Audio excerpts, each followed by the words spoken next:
mengikuti sambutan seminar kesehatan online hari ini. Yang terhormat Direktur Utama RSUP Dr. Karyadi Semarang, Dr. Gigi Farika Hanum, MKes. Kepada beliau kami silakan. Baiklah, kita perkenalkan untuk pembicara yang pertama, yaitu Dr. Gigi Budi Wibowo SPOR yang akan menyampaikan materi tentang amankah periksa dan tindakan gigi di masa pandemi COVID-19. Namun sebelumnya akan kita bacakan dulu kurikulum vitae beliau. Dr. Gigi Budi Wibowo, SPOR, lahir di Salatiga pada tanggal 28 September tahun 1971. Sebentar lagi ulang tahun ya, Dok? Pendidikan beliau, Dr. Gigi di FKG UGM tahun 1992. Pendidikan dokter gigi spesialis ortodonsi juga di FKG UGM tahun 2011. Pelatihan beliau pertama adalah pelatihan bedah mulut minor di Rumah Sakit Umum Pusat Dr. Karyadi Semarang pada tahun 2002. Yang kedua adalah pelatihan DVI, Disaster Victim of Investigation, di Polda DIY pada tahun 2014. Pekerjaan beliau, Dr. Gigi di Dinas Kesehatan Kabupaten Boyolali dari tahun 1999 sampai 2003. Dr. Gigi di Dinas Kesehatan Kota Salatiga tahun 2003 sampai 2007.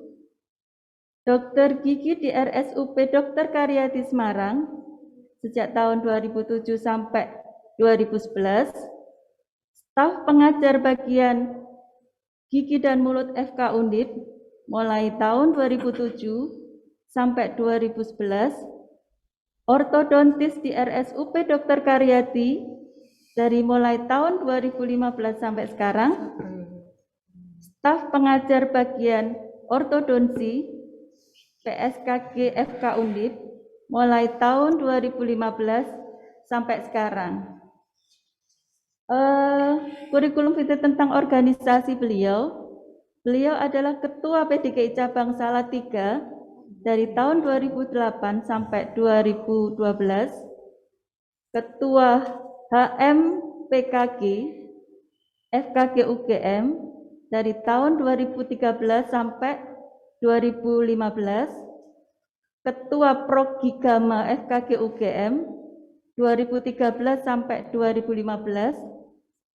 Ketua PDKI Cabang Salatiga tahun 2016 sampai 2020. Dan beliau adalah pembicara yang handal, sudah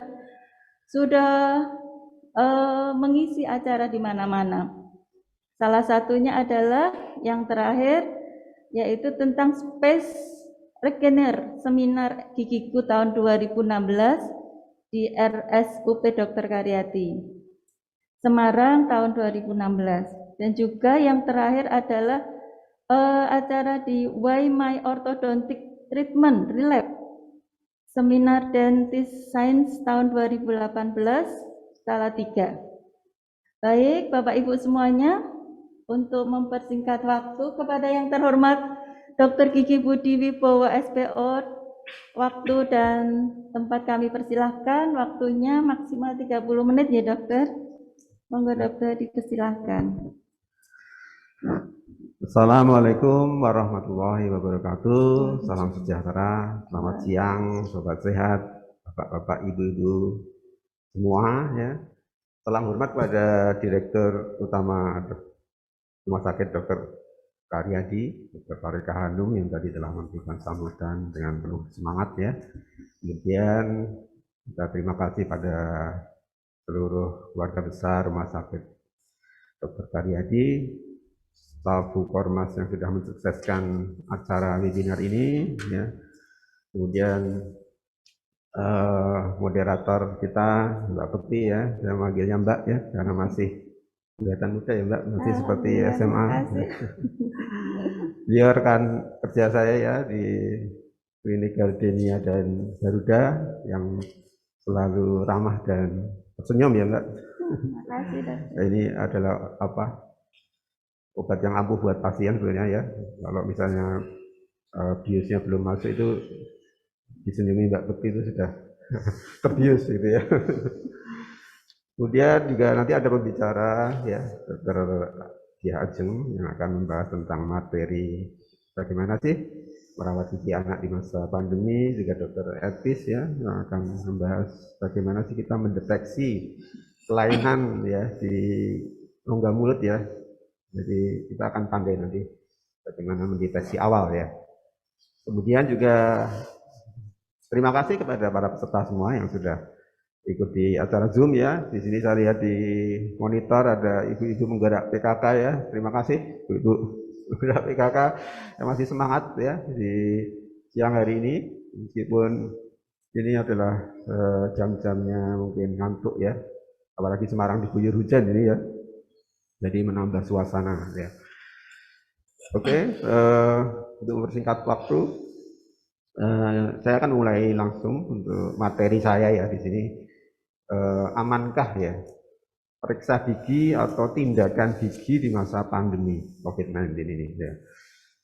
Kenapa saya membawakan materi ini? Ini sebetulnya adalah wujud dari pertanyaan ya. Jadi kalau saya kemana-mana ya ketemu teman ya, aman enggak sih periksa gigi ya, ketemu saudara ya, tanya lagi aman enggak gitu kan, di WA grup ya, grup-grup SMA, di grup masyarakat umum ya, bertanya aman enggak sih periksa gigi di masa pandemi. Karena apa? Karena waktu periksa kan kita membuka masker gitu ya. Jadi padahal ini senjata proteksi kita ya untuk mencegah virus COVID-19 masuk ke hidung ya. Jadi kalau kita membuka masker, apakah aman ya? Ya, ini jawabannya adalah aman. Tapi ada tanda bintang kecil ya di atasnya ya, syarat dan ketentuan berlaku ya. Jadi hampir seperti kalau kita belanja ya Mbak Bekti ya, ada diskon 50%, tanda bintang kecil ya, syarat dan ketentuan berlaku gitu ya. Nah ini syarat-syaratnya apa? Di faktor-faktor yang mempengaruhi ya bahwa aman atau tidak kita periksa gigi ya, atau tindakan gigi. Misalnya tindakan gigi itu ya mencabut gigi, menambal gigi, ya, membersihkan karang gigi gitu ya. Jadi faktor pertama adalah faktor dari tempat atau sarana prasarana ya kalau bahasa kerennya. Mungkin bisa ditampilkan video ya Mas ya. Ya. Jadi ini saya menampilkan video karena saya tidak mempunyai PowerPoint ya. Ini pertanyaan yang banyak dilontarkan masyarakat ya. Amankah ya? Jadi faktor pertama di sini ini adanya kelengkapan ruang, alat ya, dan perlengkapan medis lain yang berstandar pandemi. Jadi ini di sini adalah ruang periksa. Stop dulu ya Mas. Di ruang periksa. Nah, mensyaratkan seperti ini. Jadi ada pengaturan tata aliran udara gitu ya. Ini saya mengambil contoh di klinik Rumah Sakit Dr. Karyadi. Jadi ini gambarannya seperti ini ruangannya. Kemudian di bagian atap itu ada perangkat yang namanya laminar ya. Laminar ini dia akan menghembuskan tekanan udara ya. Dan ini biasanya digabungkan dengan AC ya, jadi air conditioner. Jadi udara yang dihembuskan itu sejuk dingin gitu ya. Dia dari atas kemudian memberi tekanan ke bawah. Nah, ada beberapa prosedur dalam pengaturan ini, ada yang menggunakan tekanan negatif ya, ada yang menggunakan tekanan 0 ya. Jadi bisa diatur tekanannya. Nah, di sini akan menekan udara untuk turun ke bawah ya. Kemudian kata kunci yang nanti akan sering kita bahas di sini adalah kata aerosol ya. Jadi aerosol itu apa ya? Aerosol itu adalah partikel bisa padat, bisa cair ya, yang sangat kecil ya, ukurannya sangat kecil. Sehingga dia terapung ya, terapung-apung di udara. Ya.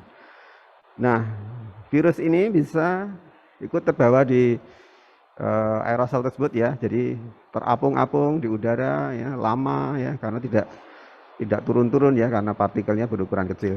Nah, tentu saja orang yang masuk ke ruangan ini ya, baik itu dokter, perawat, tenaga kesehatan lain, cleaning yang tukang bersih-bersih ya, kemudian pasien, keluarga pasien ya, saudaranya pasien yang ikut masuk ya, ini tentunya akan menghirup udara di sini apabila tidak menggunakan masker atau melepas masker ya. Ini nah, tujuan dari fungsi laminar ini dia akan menekan ya, menekan udara, jadi berarti aerosolnya tertekan, jadi tidak sampai ke atas, jadi dia berada di sekitaran lantai ya. Jadi kalau dalam beberapa textbook atau jurnal disebutkan di sekitaran 20 cm dari lantai. Nah, ini kemudian ketika udara tersebut sudah tertekan ke bawah ya, kemudian kita sedot ya, memakai exhaust ya. Nah, ini kita tarik keluar udaranya. Jadi di sini ada sebuah sirkulasi ya, atau tata aliran udara di mana ya udara ini terus berganti. Dan ini juga tidak langsung berganti begitu saja. Kita juga melakukan penyaringan dengan filter ya. Jadi di exhaust ini keluar kita filter ya. Udaranya kita lepas lagi sudah berupa udara yang bersih ya, kita lepas keluar. Nah, ini memungkinkan orang yang masuk ke ruangan ini ya, ini akan sedikit ya risikonya ya.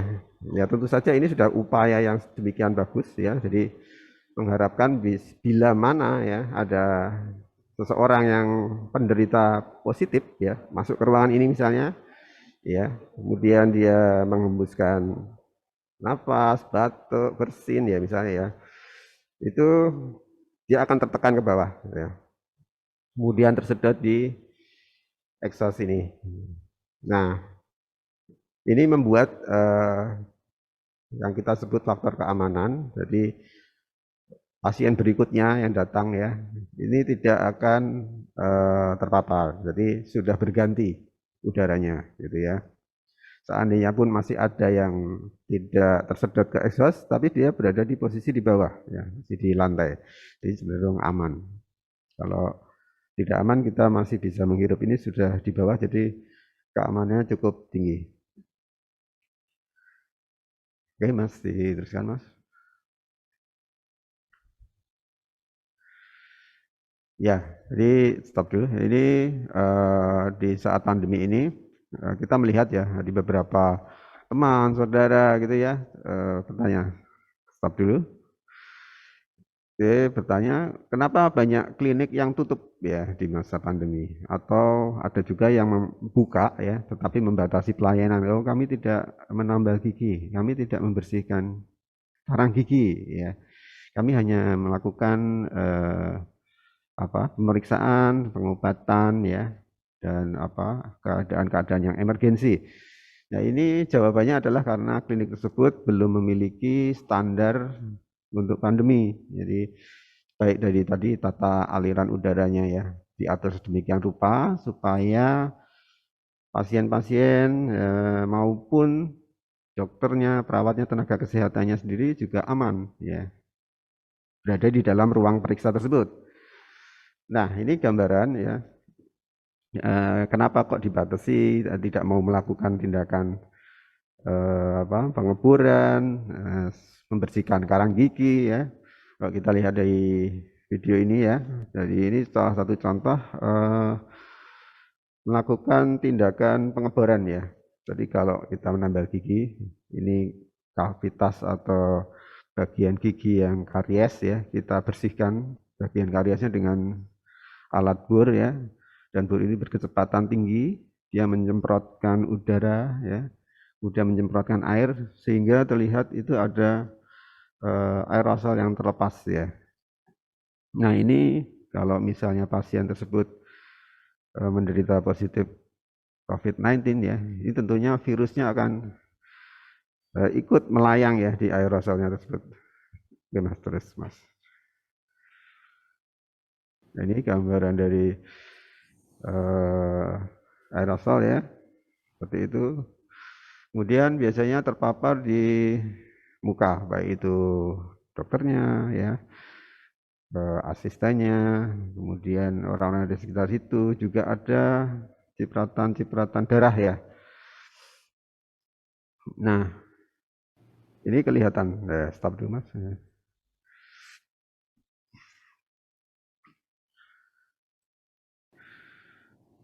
Nah ini ada ini bagian-bagian yang terpapar ya kalau kita melihat di gambar ini ya.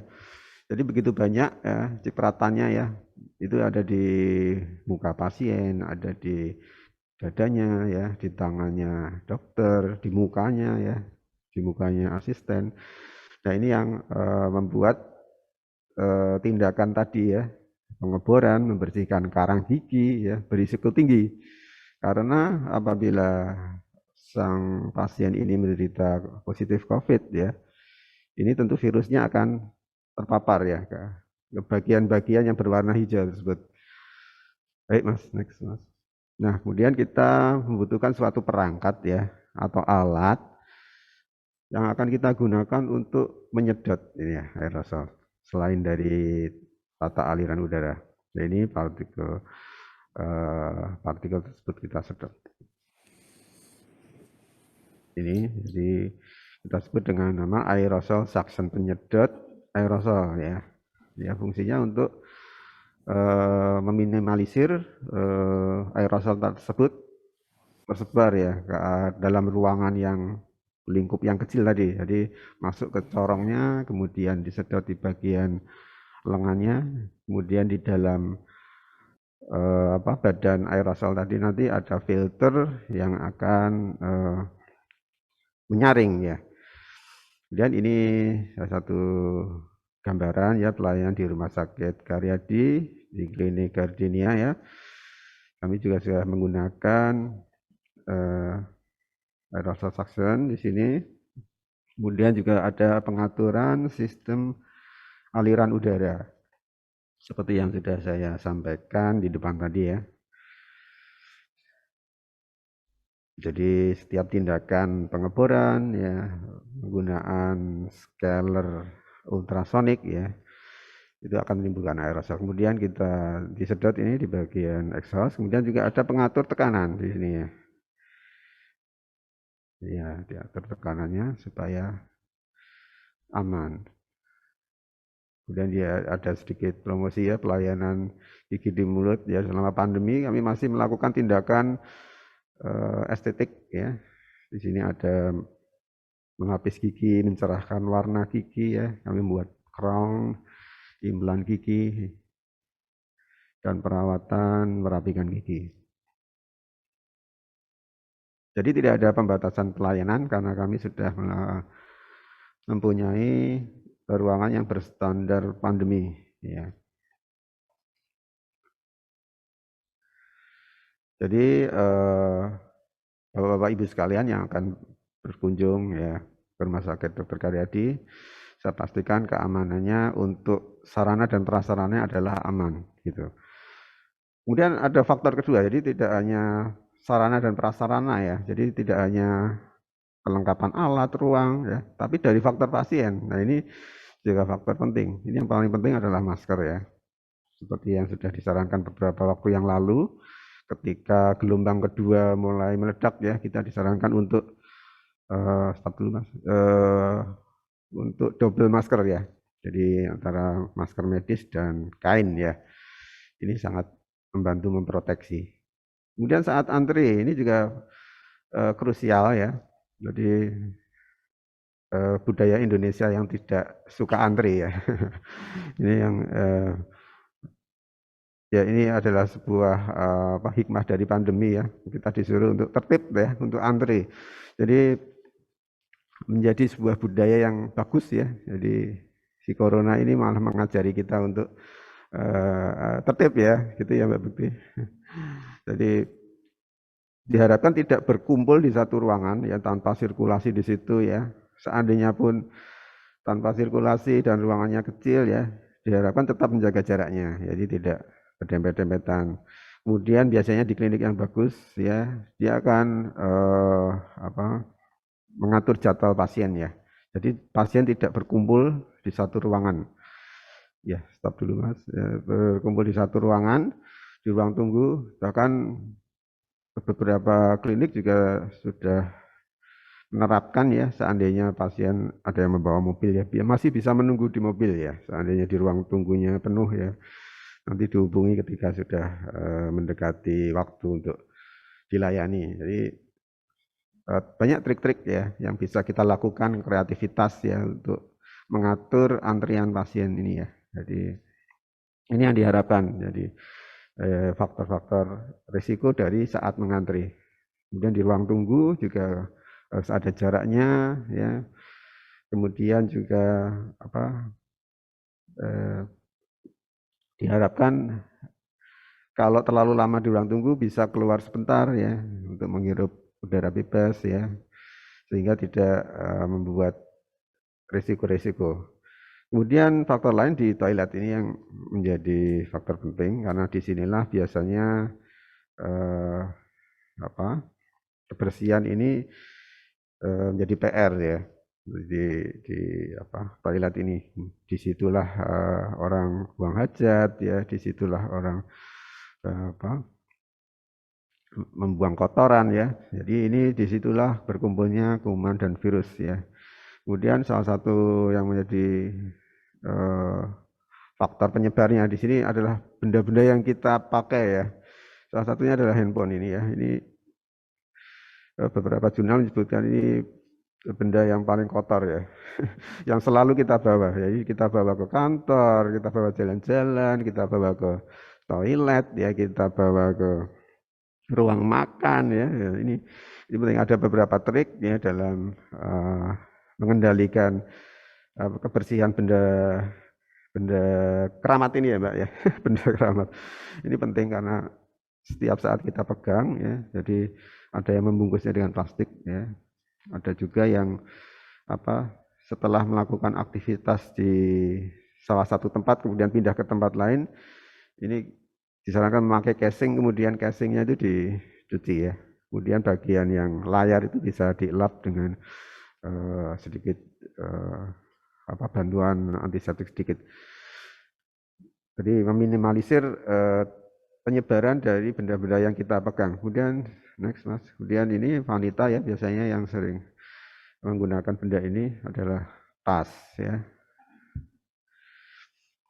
Nah, tas ini juga dibawa kemana-mana ya. Kemudian diletakkan di mana-mana ya, ada juga diletakkan di toilet, di meja makan, ya di kamar tidur, di kantor ya. Ini ya benda yang menyebabkan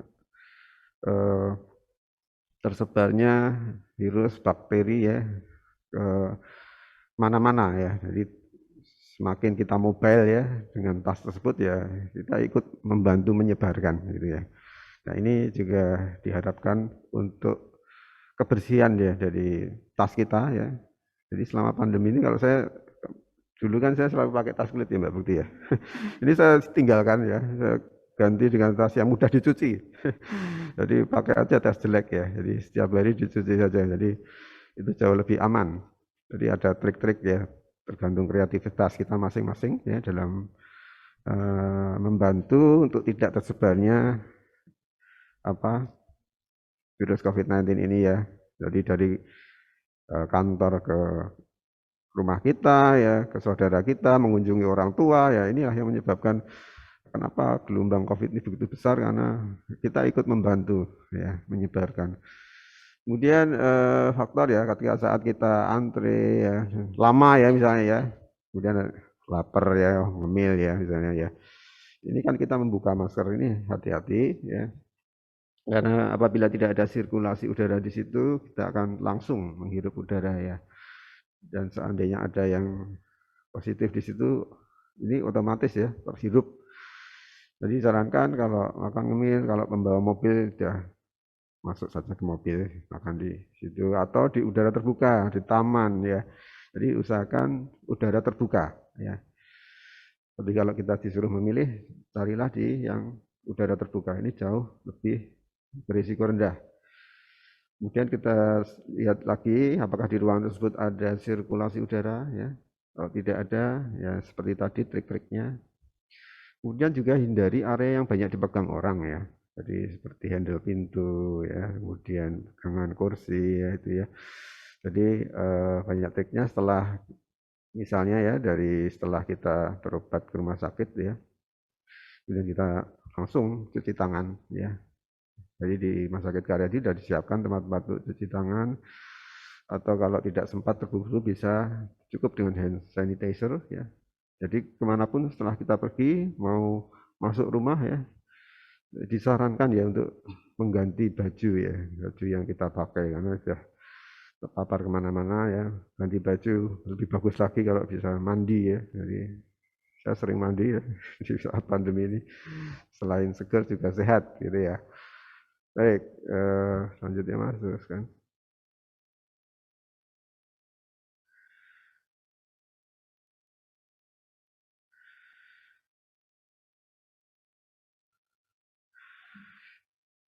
Ya, kuncinya adalah menjaga protokol kesehatan ya selama mau berobat ya, baik di antrian, di ruang tunggu ya. Di klinik akan selalu ada screening COVID ya. Anyone with COVID-19 symptoms or an active COVID-19 diagnosis cannot enter any of our imaging locations. Kalau kita tidak lolos screening, biasanya tidak diizinkan untuk melanjutkan perawatan atau ditunda ya. Karena kita menerapkan prinsip kehati-hatian. Kemudian sebenarnya faktor yang terakhir adalah dari tenaga kesehatannya sendiri. Ini dokter, perawat, asisten, nakes yang lain ya. Kita melengkapi dengan APD ya. Terutama di Rumah Sakit Karyadi sudah Encourage patients to wait outdoors or in their vehicles until their exam rooms are ready. If someone does need to stay in the waiting area, our seating has been spaced further apart to promote social distancing. membantu memotong ya mata rantai dari penyebaran virus dari pasien ke dokter, dari dokter ke pasien, dari pasien ke pasien lainnya gitu ya. Jadi hal yang penting untuk diperhatikan ya adalah pemakaian APD, kelengkapannya, kemudian cara memakai dan cara melepas ya ini juga penting. Kemudian cara pencucian kalau itu harus dicuci ya dan kemudian dipakai lagi atau harus sekali pakai, itu juga pembuangan limbah medisnya juga harus diperhatikan. Jadi ini panjang sekali ya rentetannya untuk APD ini ya. Jadi bukan pekerjaan yang mudah ya, ini butuh hati-hati serius ya. Sehingga kita tidak menambah dan menambah penyebaran dari virus COVID-19. Mungkin itu saja yang saya sampaikan ya. Nanti bisa lanjut ke diskusi saja ya. Harapkan keaktifan dari para pendengar semua. Apalagi nanti ada door prize ya. Semoga mendapatkan door prize yang menarik ya. Terima kasih sudah hadir mendengarkan di acara Zoom ini. Mungkin bisa lanjut ke pemateri lainnya. Terima kasih. Assalamualaikum warahmatullahi wabarakatuh. Salam sejahtera buat kita semua.